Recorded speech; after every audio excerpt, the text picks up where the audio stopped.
Christravaganza. This is my friend Sakine. Sakine has never been in one of the Princess and the Scrivener videos yet. Brittany was in the Not Another Teen Movie video, and Angel's been here.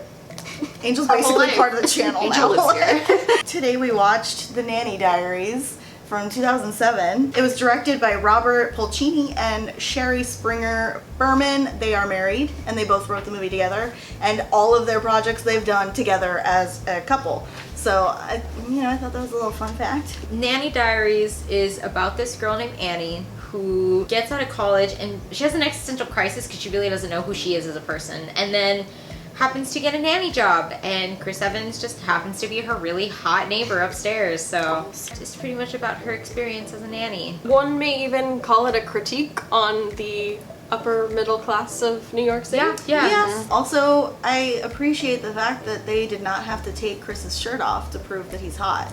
So, thanks for that. Sakine is gonna read our pros today. Fact. Damn it, I need my glasses. Okay, so the first pro that we have is Alicia Keys and Paul Giamatti, because casting was key. We should say that the movie was a production from Harvey Weinstein's company. I really feel like the directors made one of their characters based on him, and could not have picked a better man to play such a disgusting character. Sorry, Paul Giamatti, no disrespect. Alicia Keys' hair in the entire, just her whole outfits, everything. Whoever was dressing Alicia Keys was definitely a fan of hers and was like, she's gonna look beautiful in every scene.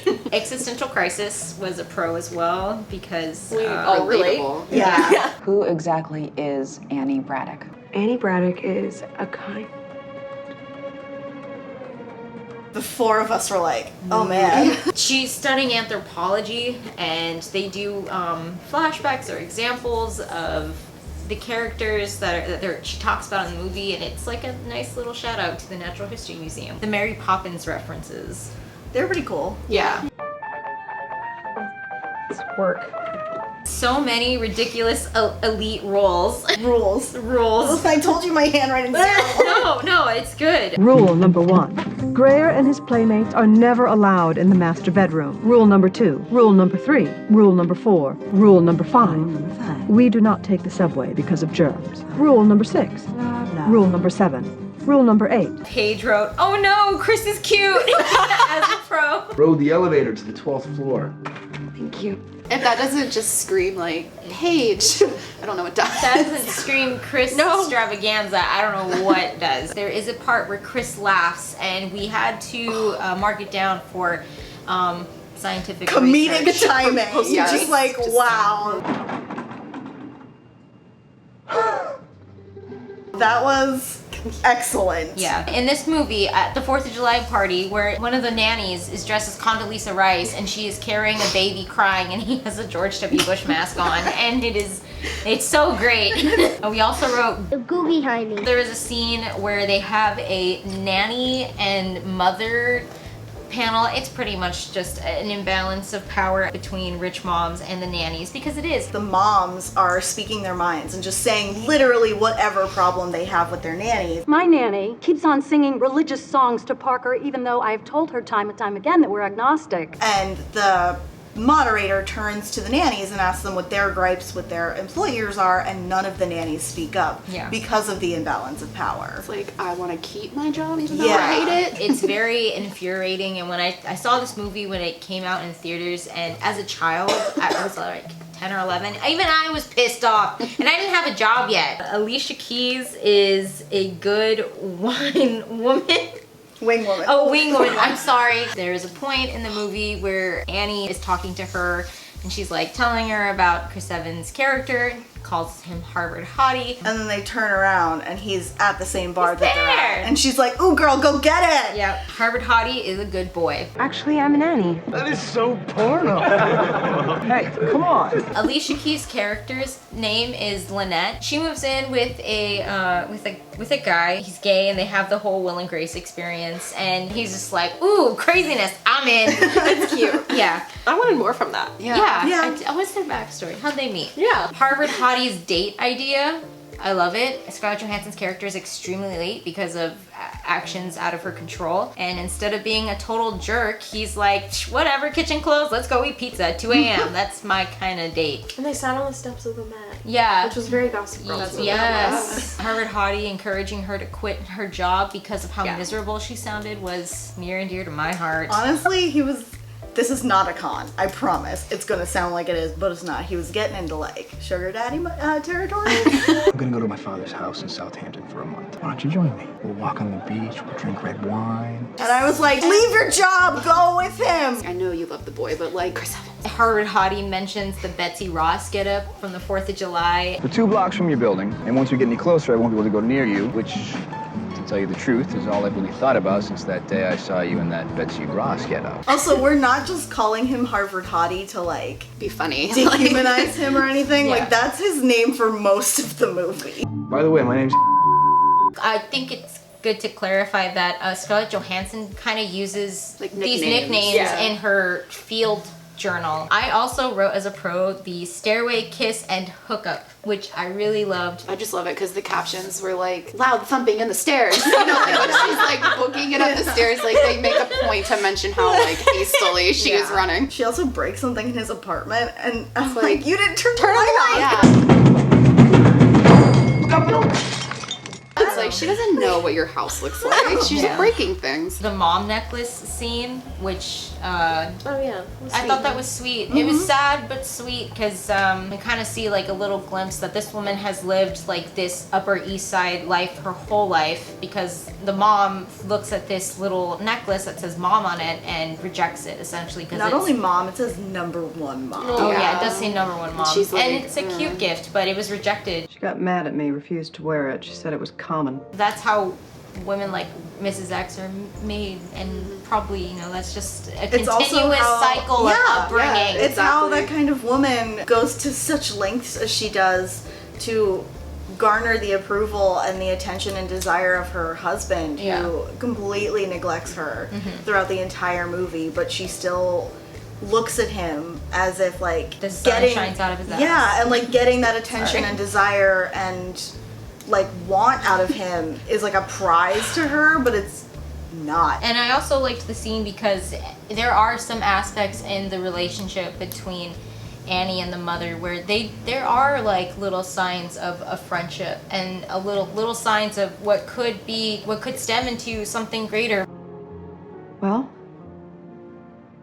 you look amazing. But at the same time, this woman is so guarded that she rejects any type of relationship with another woman. Because I also noticed that she rejects that, you know, that other woman that came in the beginning of the movie and talks about, Bitsy. Oh, I forgot about Betsy. Bitsy. There's a little scene where Alicia Keys has a date. He is just fine as hell. Yeah. I put Alicia Keys Bay A+ with a check mark next to it. There's another thing we didn't mention, but Annie has been lying to her mother this whole time about what she's actually doing in New York. There's a point where, you know, she can't hide it anymore and needs her mom's guidance because her mother's a nurse and helps with the kids. So I put that as a pro because it was about time that they had that talk. Thank you for coming here and helping me. Why'd you lie to me, Annie? I have never lied to you.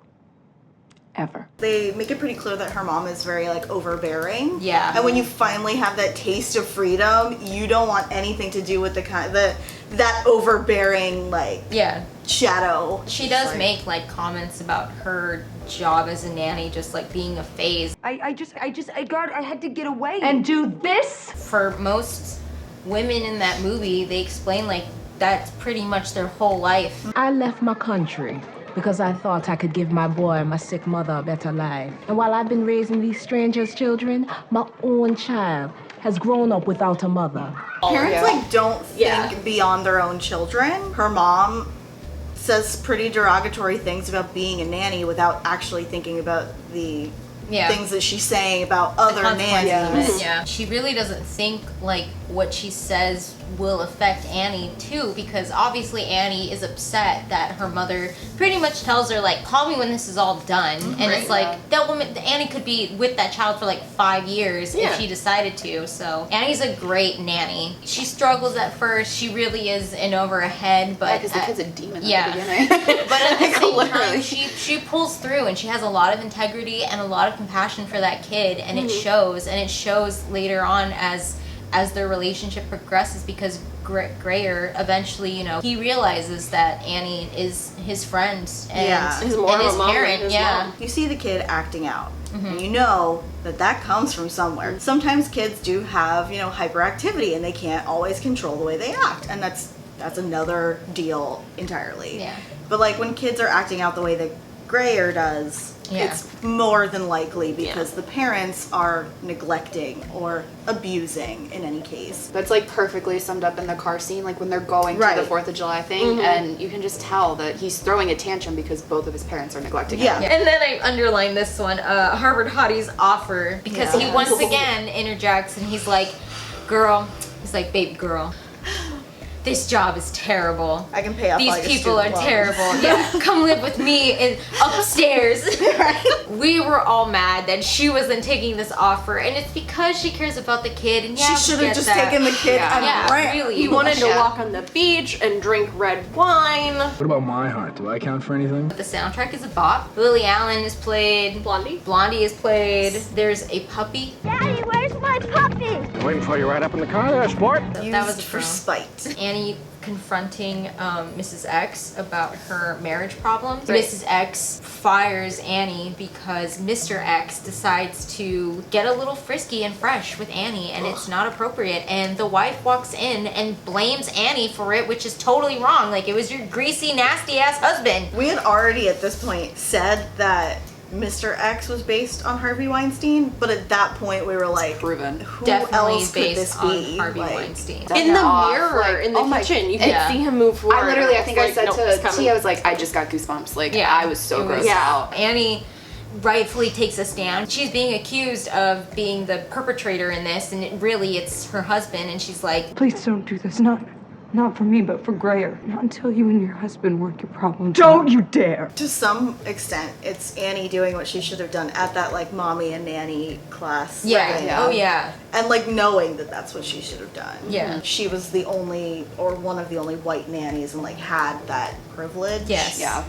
Over the other nannies, especially given the fact that one of the mothers is like, none of them speak English. Oh God, yeah. If you really have a problem with that, why did you hire her? If that's like a thing in your house, you literally only hired her to complain about it. And then I put Annie drugging the exes. Okay, Mrs. X, now it's time for a few simple childcare rules.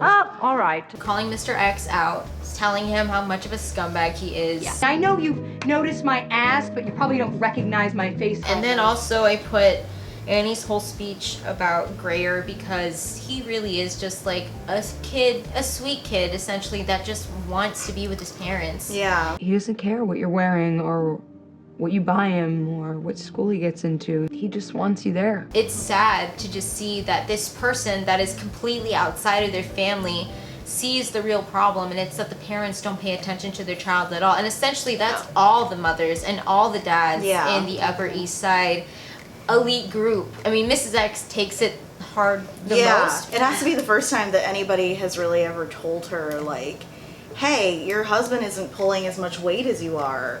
He's not worth jack shit. Yeah. I loved that, like, she tells her, Time's running out. He won't love you unconditionally that much longer. like, that kid is going to grow up to resent you if you don't love him. And I'm like, because when you're a kid, your family's your family. You don't see the faults. You're like, I have to love them no matter what. You grow up and you're like, I don't want anything to do with you. There are definite early signs of that as it is, because when he's upset about his birthday party, he doesn't run to his mom. He runs to Annie. And Annie just sees how conflicted the mom is, because the mom is like, well, I gave birth to this kid. I am biologically this kid's mother, and yet he's running. A child his age does not understand that. He doesn't. That's why, like, she got that wake-up call. It's like, you don't just because you're the biological mother, that doesn't mean anything. Like, you have to actually love your child. Annie and Judy is Annie's mother. They reconcile, and Judy realizes that what she said was pretty harsh to Annie. And also realizes, you know, you are an adult. You're allowed to make these decisions and allowed to make these mistakes in life. I say mistakes in quotation marks because I really don't feel like it was a mistake on Annie's part at all. Choosing to be a nanny. Yeah. Even if it was miserable, like she loved the kid, she grew from it, and it helped her get into grad school. And I did like the little bit. It's a much tougher game out there for women. Nature deals us some tricky cards. Women just have like this strange role. We're supposed to just be mothers and just be like the wife, and we're hardworking. We have our own voice for a long time now. One thing we did not write about was all the cinematography of New York that they show. Just nice little shout out to New York City. Yes. Harvard Hottie's return. We learned his name is Hayden. I forgot to mention his name is Hayden. I like the alliteration, like he was the Harvard hottie. Yeah. But they kept him as Hayden. And then Mrs. X is Alexandra. Yeah. Please know that I wish you all the best in life. Sincerely. Alexandra. It all started because, like, That's not Annie actually said what her it name is. was Annie, and the woman just heard. You're a nanny. No, that's not what I said. That's how the whole thing started. That She woman misheard her name. Bulldozes through every conversation that they have. That definitely speaks to a very rich woman who has no job other than to just go to these weird child classes And tell people what to do. Yeah, she tells people what to do because she has no power otherwise. She has no power over her husband. She has no power over her child because she hasn't put that effort into place yet. So the only way that she has any power in her life is over the nannies that she employs. Yeah. And so she bulldozes over every conversation with them because she knows that their job is in her hands. And it's infuriating every single time. Yeah. Mrs. X apology and her new beginning. Yeah, when she left her husband. Yes. We didn't write it down, but I just want to mention the one F word in this PG-13 movie. Used beautifully. You want to know about the dads? I'll tell you about the dads. It's all of you in about 5 years, so take it from me, guys. Enjoy tonight because your future looks pretty bleak. Alicia Keys does a little snap. Oh yeah, at the end She she's doesn't like, need to say anything. She's just like, my girl said it, bye. Oh, I also put the puppy finds a new home. And then at the very end, I put that, you know, Annie applies to grad school to do anthropology because that's what she wants to do. We are now going into the cons. Okay, so the first con we've kind of already talked about, the Weinstein Company. Annie dresses like a 12-year-old at the beginning of the movie. She did not dress like a businesswoman. No. The whole thing that starts everything is there's a very pervy guy in Central Park riding his bike, and he's watching a woman do yoga and almost like kills the little boy. Grayer's name. That was your con. I just wrote that down. It's not a name. It's Grayer just is not gray as a color. Rich mom problems. She doesn't take care of her child. She complains that she has to be in the park with her kid because she just fired her nanny for going off to get married. Actually, I just lost my nanny, Birdie. That's why I'm out in this godforsaken park by myself. God forbid you enjoy And some it's like, fresh air. sorry, you have Which to go to isn't the park with actually your what kid. happened. No. Yeah, she just broke the one rule about going on a single date and then they fired left. her. Yeah. The mom trusts Annie with her kid like automatically, like doesn't even know her name, and it's like, here's my child. Oh, your name is Nanny? Yeah. Cool. Because that's what we name our children these days. If Like, you're just meeting some random stranger in Central Park and then immediately handing the power over your child to them, they're gonna steal everything you own. How did this lady not get robbed before? right. Once Annie gets like picked up by this one mom, all the other moms want her, so she goes on a bunch of interviews, and one of them uses that Donald Trump lives in my building. as a pro, and I'm like, okay, here's my point. You're from New Jersey. Unfortunately. New Jersey is not a bad place, okay? Yes, Newark is shady, don't go to Elizabeth, but New Jersey is very nice, and this movie, stop trash talking New Jersey, please. New Jersey gave us the Jonas Brothers. They did. Show New Jersey some respect. And Peter Dinklage, so like, Yes. okay. This movie really doesn't like lesbians, like, at all. I went to Smith and don't believe the rumors. We weren't all lesbians. The women of color in this movie are only the maids, the help, or Alicia Keys, because she's like the best friend character.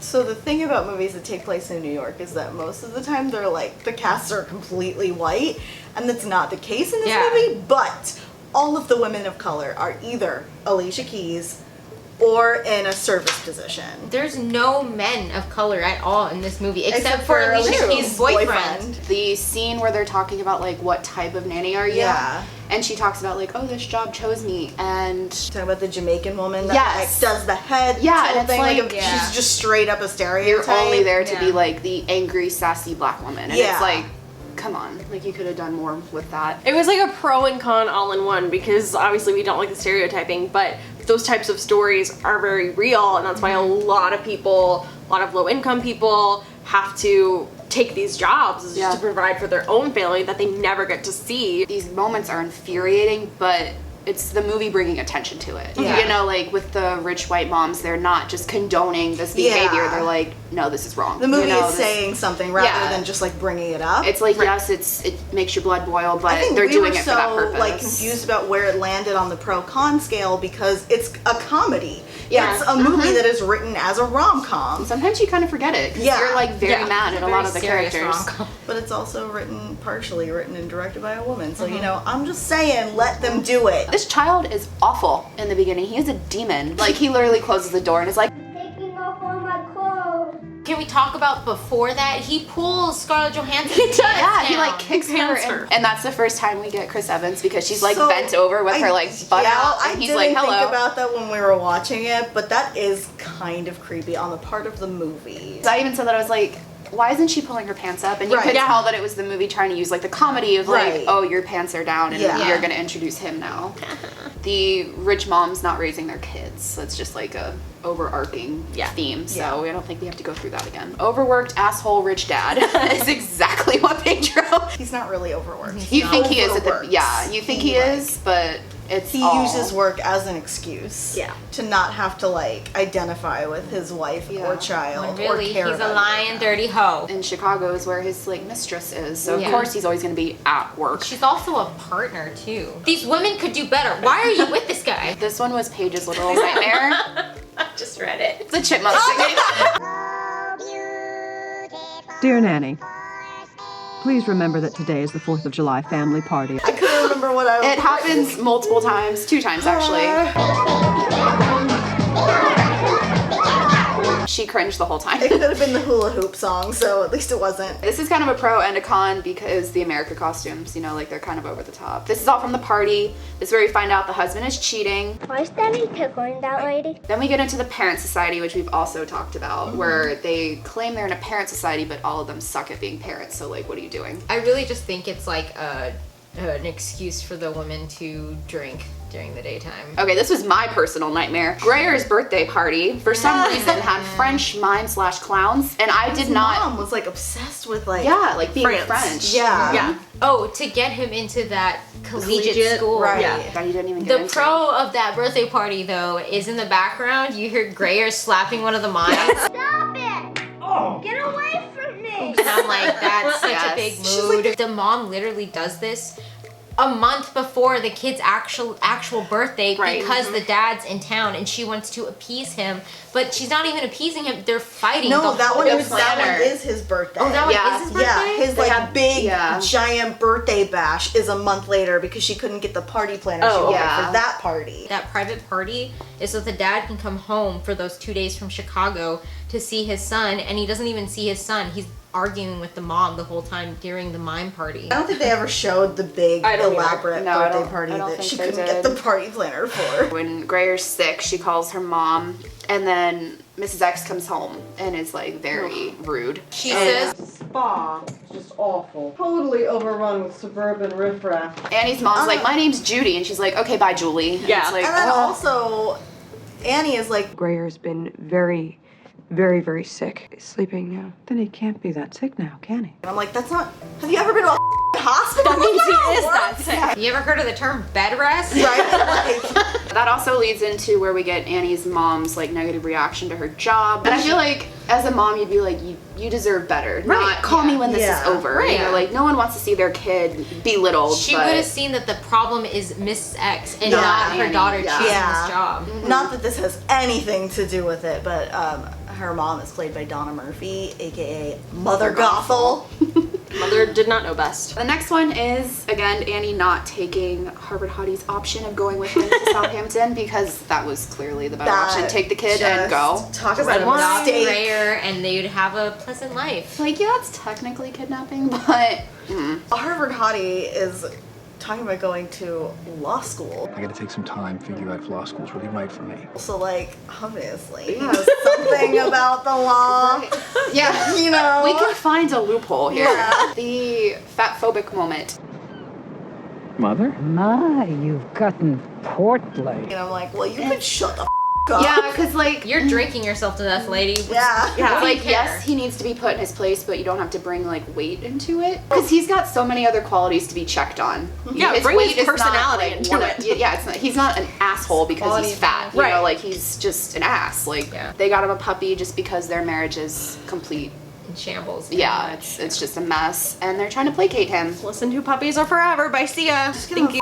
Tamagotchi. That kid would have let that Tamagotchi die. Like, he would have found Well, that Tamagotchi with puppy? covered in poop and crying in the corner. And Better an electronic dog than a real one. Sure. You can't take care of your that Tamagotchi. dog got a You better don't life. deserve. He's with Will and Grace now. The next con, which we've talked about, but it deserves to be mentioned twice, is Mr. X being a disgusting perv with Annie, and then them blaming Annie for it, because victim blaming is just a thing now. Again, it's just a power move on Mrs. X's part, because, like, her admitting that her husband is cheating on her is a loss of power. Yeah. So the only way to maintain the power, the very little power that she does have, is gaslighting Annie and victim blaming. And they did it earlier in the movie, which I forgot just until now, when she finds that, like, black, like, lace dress thing, and she basically makes Annie say that it's hers, even though she knows it's not. For the Paul Giamatti, like, groping part, I was surprised that they, like, actually went there. I thought maybe it was just gonna be he was getting too close and then she got uncomfortable, but he, they went for reached it. down and I was, like, really uncomfortable. As soon as I saw him come in with his open robe, we've seen it before in movies. Making jokes about fresh OJ. Concentrate? You have got to be kidding me. All my money and I can't get fresh squeeze? Come on. Get out. Like, I don't only see his face when he's about to do something really rotating. When Annie is fired, they, like, awkwardly switch between, like, Annie's face and Grayer's face, and it scared the crap out of me. And I love horror movies, and I was just not expecting I think part of the issue is that the sound cuts out too. Like when they cut to Grayer's face, the sound you can hear Annie's ambient sound cut off. Yeah. And that's like part of the atmosphere of the horror film. Because usually when they do cuts in movies, it's either like a song playing in the background, or like you're saying, they keep one audio, because that was terrifying. Cuts like that are usually for like montages. Yeah.